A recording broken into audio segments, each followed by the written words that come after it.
Good morning and welcome back to News Watch 12 this morning. We're going to turn it over to Storm Watch 12 meteorologist Josh Colbreth. Josh, yesterday we had a very pleasant weather day, but we are going to get hotter into the 80s, which honestly is not that bad.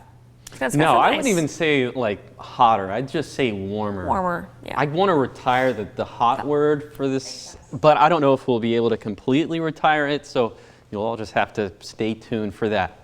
This morning in Grants Pass, we're taking a live look courtesy of the Tap Rock Northwest Grill. It's a little brisk out there this morning with some upper 40s, and we're actually seeing some temperatures that are pretty close to that freezing territory for Chemolt and Christmas Valley. So if you need the ice scraper there this morning, well, don't be too shocked. But 40s and 50s for west side valleys and also along the coast. So I think most of us need some sort of jacket this morning as you're headed out the front door. But you're not going to need an N95 mask because air quality is so good. It's going to continue to be very good for the rest of today. So with that in mind, here's your hiking planner. Great day to go on a hike. You're going to have some excellent views, and high temperatures aren't going to feel all that bad, but you will need the sunscreen. But back to the temperatures. We'll be about 5 degrees below average for this time of the year. Yesterday we were about 10 degrees below average, so we're seeing a bump in temperatures by about 5 degrees for today, which means we're going to be in the mid 70s to the east of the Cascades, mid 80s for our west side valleys,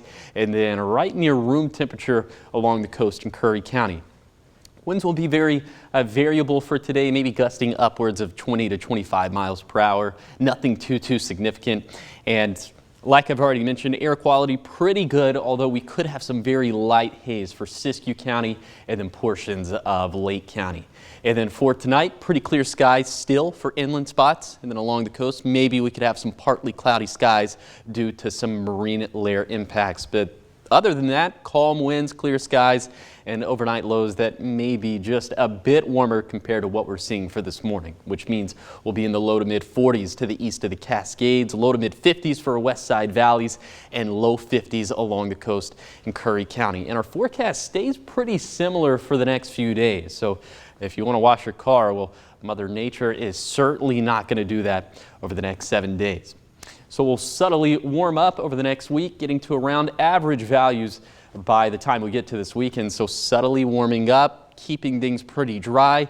That means that fire weather impacts will go back up to elevated starting on Friday and then lasting through Monday at least. So this means we'll start to see the increasing threat once again of new fires starting, but also, and I think more importantly, we'll be watching for the behavior of the existing fires and complexes, and that's going to have a lot to do with our air quality. It's a 7-day forecast for the coast. Room temperature for today, lots of sunshine, and then the marine layer coming back oh so subtly starting tomorrow.